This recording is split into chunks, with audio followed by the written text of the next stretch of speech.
Pros are asking for this formation to be banned in FIFA 23. Every pro player was using it at this FGS FUT Champs weekend qualification, and it's insanely broken on new gen and old gen. I've been testing it out in FUT Champs qualifiers with this team that you can see on screen right here. And of course, because we do player reviews on both old and new gen, we've been able to use the formation on both versions of the game. For cheap FIFA 23 coins, make sure to check out MMOEXP.com to get fast and reliable coins. And make sure you use code VIPER at checkout, get yourself a 5% discount. Alright guys, so the formation is going to be the 4-3-2-1. Let's get into the instructions and let me tell you why this formation is so good. Alright guys, so the 4-3-2-1, as you can see here, we've got Politano up front. I love this card. Make sure you go check out the review if you want to go and complete him. I highly recommend you go check that one out. We've got Di Maria and Chiesa playing as the centre forwards, of course, right forward and left forward essentially, but they have changed that this year to centre forwards. And now with Politano, we've just got him on stay central and getting behind, no stay forward. You know, as I've always told you guys on my other custom tactics, putting them on stay forward actually creates a bit of a divide between your midfield and your attack. So having them on just basic defensive support means they drop a little bit deeper, they support you a little bit more. And that is why we do not have stay forward on Politano. The same goes for Chiesa and for Di Maria, both on just getting behind, and for them through balls from the midfielders, from Politano as well. I think if you can get somebody up front here that has really good passing, you're going to be having a field day with your two wide players. I say wide players, but your two secondary strikers essentially. And what you want to do is have somebody that's got good passing, maybe a 5-star weak foot, that can lay the pass off to either Chiesa or Di Maria in our case, and that'll be really good for you. As I said, just getting behind on these two, the same reason for no stay forward, because it creates a divide between your midfield and attack.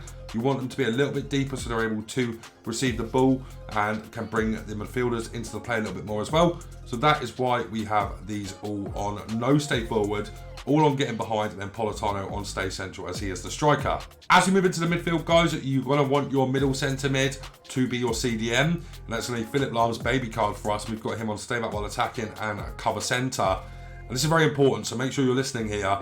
So Philipp Lahm is the CDM and is meant to stay back and just drop between the defenders a little bit, and you can put them on drop between defenders if you like. Whether your CDM is, if he's a little bit slower than Lahm, for example, you might want to put the drop between defenders on your central midfielder here. And then you've also got cover centre on Lahm as well. But this is not going to be the case for the two other players, the two wide centre mids. You're going to want somebody on the right-hand side of the midfield that's really good going forward. In this case, Yaya Toure, but you can also get away with someone like Adama Traore, for example. You know, his winter wildcard, he's really strong and really fast. You don't need the defensive stats, but what you do need is strength and pace. So if you can get that, you'll be okay. And of course, he's on get forward and he's on cover wing.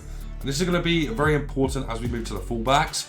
This cover wing is very, very important for you guys. So make sure you are taking note of this and make sure you're staying tuned for this video, especially for the custom tactics as well. But the instructions are really important to get this formation to work. So as I said, Yaya Toure, our go forward centre mid here, get involved in the attack, kind of essentially makes 4 attackers there. And Yaya Toure is so good at shooting, so strong and really fast that he's able to play the position really well. If he didn't have any defensive stats, he'd still be great here. So make sure you take that into account, guys. You can use somebody here that doesn't have good defensive stats, but is really strong and really fast. And you need to set it up like this. So get forward and cover wing for our right centre mid, or our attacking centre mid here, I suppose. And we've got Douglas Luiz, who's a new card, of course, I got for going 19-1 in champs.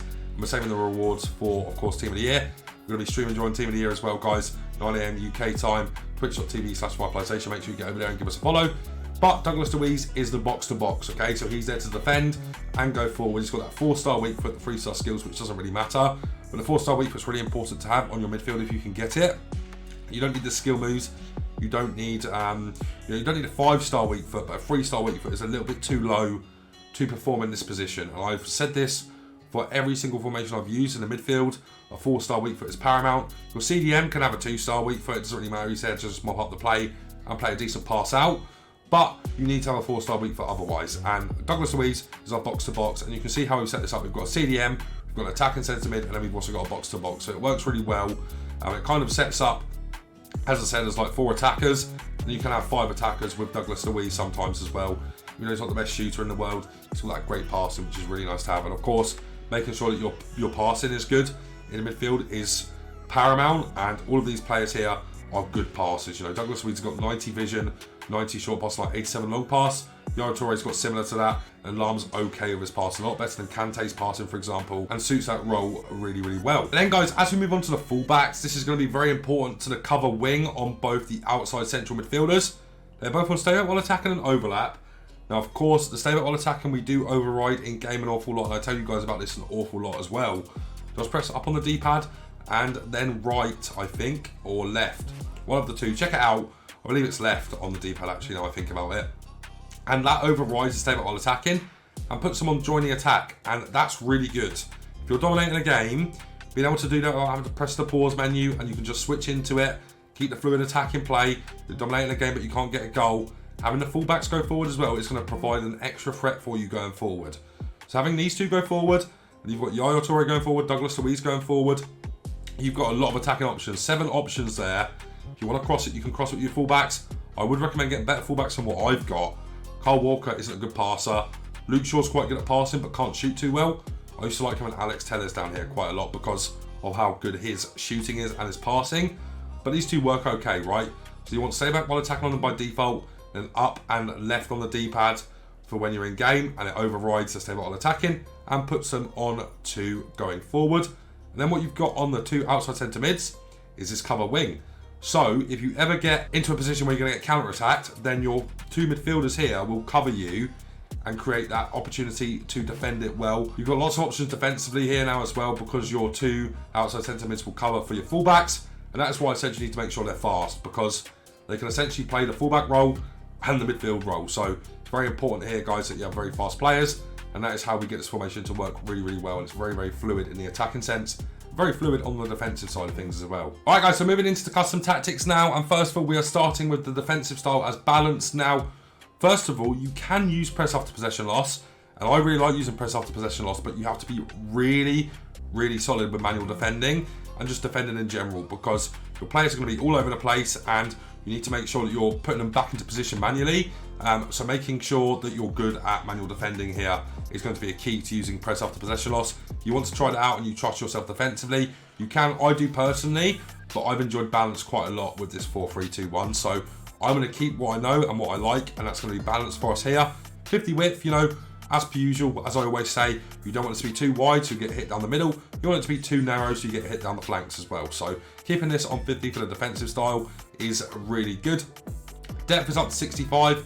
I like having a high depth on this game, guys. You know, being able to push up high, win the ball back quickly. This kind of is almost like a pressing tactic in a way. And the 65 depth is really good, you know. You have to have fast defenders here, and you need to be doing a lot of offside traps to play a higher depth. And I do trust myself with offside traps. I do trust my defenders as well, being fast enough to make sure you put shallows on them essentially, and you'll be fine there. So the 65 depth is good there.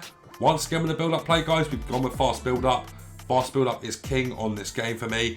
I find it really good for counter-attacking. I find it really good if you've got fast reactions as well. If you're able to play a lot of tiki-taka, you're able to see passes very quickly, you're able to play them quickly, this fast build-up will work an absolute treat for you. And then if you don't really get on with it, just go to balance. Balance is okay. You know, balance is a mix of everything: slow build up, fast build up, and long ball. And long ball's actually not too bad, to be fair. If you want to try that out as well, you certainly can. And I'm sure that will give you some success as well, guys. But either long ball, balanced, or fast build up, I definitely wouldn't play slow build up as a default tactic. It's just too slow. And the way this game plays and how arcadey it is, you definitely don't want to be on the slow build up. Direct passing for the chance creation, as per usual for me, guys. Really like this. It's what all the pros use as well. Direct passing is really good if you're good at the R1 driven passes, and you're really good at the through balls. And it just gives you a lot of options as well. These two together here work really, really well together. So try and test them out. I think if you're using long ball, I think forward runs might be something you want to try out as well. But, you know, for me, direct passing and fast build up are the best two, in my opinion. As we move on to the width, guys, it's actually quite a controversial one, to be fair. I've seen a lot of pros use this on like 60 and 70 and 80. I like to have this lower. I think the 4-3-2-1 is a narrow formation and should be used as such. So having this around 45, 50, 55, test it out around them areas, I think works well. I like narrow formations on this game. I like to be very direct. So 45 width is why I go for that. And then if you don't like playing so direct, of course you can push this up a little bit. If you like to play wide and play down the flanks, you can do that, absolutely. And it will work in this formation. But I get my width from my fullbacks in this formation, so I don't think you need high width on the offensive style of things. And then, guys, we move into the players on the box, and I always have this on 6, just the best of both worlds. You know, it's a bit above average, and you're able to get a lot of players in the box for them cutbacks, you know, the fullbacks will be providing, and that's what I said.